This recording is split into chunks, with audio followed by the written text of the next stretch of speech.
আয়ুষের বিয়ের জন্য গুরুদেব কী নির্দেশ দিল তা জানতে হলে পুরো ভিডিওটি দেখতে থাকুন। নমস্কার বন্ধুরা, আপনি দেখছেন বাংলা সিরিয়াল, আপনার প্রিয় বাংলা সিরিয়ালের রিভিউ ও আপডেটের ঠিকানা কুসুম ধারাবাহিকে। আজকের পর্বে দেখা যায় আয়ুষ ও কুসুম মিলে নিজেদের মধ্যে কথা বলতে থাকে। কুসুম আয়ুষকে বলে, মালিক আপনি বলুন না, আপনি কি সত্যি মেঘা ম্যাডামকে ভালোবাসেন? আয়ুষ বলে, হঠাৎ এই প্রশ্নটা করছো কেন? কুসুম বলে, ছোট সাহেব, প্রশ্নের বদলে প্রশ্ন করবেন না। আমি আপনাকে একটা সহজ প্রশ্ন করেছি, আপনি শুধু উত্তর দিন। আয়ুষ বলে, কিন্তু এই প্রশ্নটা করার কারণ কি? কুসুম বলে, আবার সেই একই কথা, একটা সহজ প্রশ্নের উত্তর আপনি কি এক কথায় বলতে পারেন না? বলুন হ্যাঁ কি না। আয়ুষ বলে, কুসুম আমি বুঝতে পারছি না, এই উত্তরটা জেনে তোমার কি লাভ? কুসুম বলে, লাভ ক্ষতির হিসেব আমি রাখি না, আমি শুধু এটাই জানতে চাই, আপনি কি মেঘা ম্যাডামকে ভালোবাসেন? আয়ুষ বলে, কিন্তু তার আগে আমার একটা প্রশ্নের উত্তর দিতে হবে, তোমার কি হয়েছে কুসুম? কুসুম বলে, আমার কিচ্ছু হয়নি। আয়ুষ বলে, তুমি মিথ্যে বলছো কুসুম, আমি বুঝতে পারছি না তুমি কেন এরকমটা করছো। সেদিন থেকে তুমি আমাকে মালিক বলে কেন ডাকছো? কুসুম বলে, এটাই তো সত্যি, আপনি হলেন মালিক আর আমি কাজের লোক, এটাই হলো আমাদের আসল পরিচয়। আয়ুষ তখন বলে, কুসুম আমি কিন্তু সবসময় তোমাকে বন্ধু হিসেবে মেনেছি। কুসুম বলে, এটা কিন্তু ঠিক নয়, বাড়ির মালিক আর কাজের লোকের মধ্যে কখনো বন্ধুত্বের সম্পর্ক হতে পারে না। আয়ুষ তখন বলে, আজ হঠাৎ করে এসব তোমার কেন মনে হলো?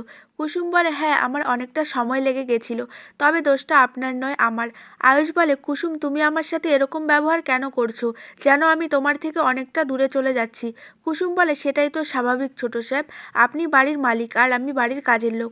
আয়ুষ তখন বলে, কুসুম আমার মা কিন্তু সবসময় তোমাকে গাঙ্গুলি বাড়ির একজন বলে মনে করে, আমি সকলের সামনে তোমাকে আমার বন্ধুত্বের পরিচয় দিয়েছি।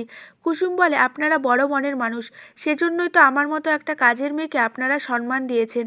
আয়ুষ বলে, কুসুম বলো না তোমার কি হয়েছে? কুসুম বলে, আমি কিন্তু আমার প্রশ্নের উত্তরটা এখনও পেলাম না। আয়ুষ বলে, কুসুম তুমি হঠাৎ এরকম কেন বলছো? কুসুম বলে, আপনি তো মেঘা ম্যাডামকে বিয়ের জন্য হ্যাঁ বলেছেন। আয়ুষ বলে, হ্যাঁ তুমি তো বলেছিলে মেঘা আমার যোগ্য, গাঙ্গুলি বাড়ির যোগ্য, আর তুমিও চাও মেঘা গাঙ্গুলি বাড়িতে আসুক। কুসুম বলে, হ্যাঁ এটাই তো, সেজন্যই তো প্রশ্নটা করছি। আয়ুষ তখন মনে মনে বলে, কি চলছে কুসুমের মনে, ও আমার সাথে এভাবে কথা কেন বলছে? এরপর আয়ুষ কুসুমকে বলে, প্লিজ কুসুম তুমি আমাকে সত্যিটা বলো। কুসুম বলে, ছোট সাহেব আপনার মনে আছে আমরা যখন রূপসার গ্রামে গেছিলাম, সেখানে আমি আপনার নামে সিঁথিতে সিঁদুর পরতাম, আপনার নামে শাঁখাপলা পরতাম, আমরা ওখানে স্বামী স্ত্রীর মতো থাকতাম। আয়ুষ তো এবার শুনে ঘাবড়ে যায় আর মনে মনে বলে, কুসুম কি বলতে চাইছে? কুসুম বলে, আমি যখন ভেঙে পড়েছিলাম তখন আপনি আমাকে আকাশ ছোঁয়ার স্বপ্ন দেখিয়েছিলেন, আপনি আমাকে প্রথম বলেছিলেন যে আমি যদি চাই তবে সব কিছু করতে পারি, আপনি ছিলেন বলেই তো আজকে আমি এই জায়গায় এসেছি। আপনার খারাপ কথাগুলো আমার মনে গেঁথে যায় ছোট সাহেব, আমি চাইলেই সেগুলোকে ভুলতে পারি না। আয়ুষ বলে, কুসুম তুমি এসব কি বলছো, আমি বুঝতে পারছি না।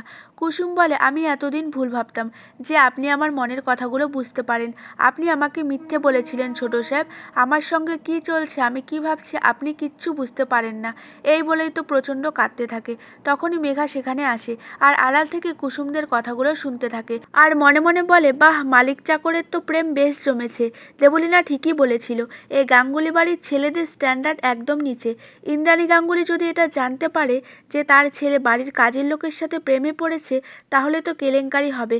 না না, এটা আমি কিছুতেই হতে দিতে পারি না, তাই আয়ুষকে পৃথিবী থেকে সরিয়ে দেব। ওদিকে আয়ুষ তো কুসুমের হাত ধরে বলে, কুসুম তোমার কি হয়েছে? আমি তোমার কাছে ক্ষমা চাচ্ছি যদি আমি কোনো কারণে তোমাকে কষ্ট দিয়ে থাকি, কিন্তু তুমি প্লিজ আমাকে মালিক বলে রাখবে না। কুসুম বলে, সত্যিটা তো আর বদলে যাবে না। আয়ুষ বলে, কুসুম তুমি তো আমার বন্ধু, তাই আমাকে বন্ধু বলেই ডাকবে। এই বলে তো আয়ুষ কুসুমের দিকে একদৃষ্টিতে তাকিয়ে থাকে। আর এখানেই আজকের পর্বের সমাপ্তি ঘটে। তো কেমন লাগলো বন্ধুরা আজকের এপিসোড? ভিডিওটি ভালো লাগলে পেজটি লাইক ও ফলো করে পাশে থাকবেন। এতক্ষণ মনোযোগ সহকারে ভিডিওটি দেখার জন্য ধন্যবাদ।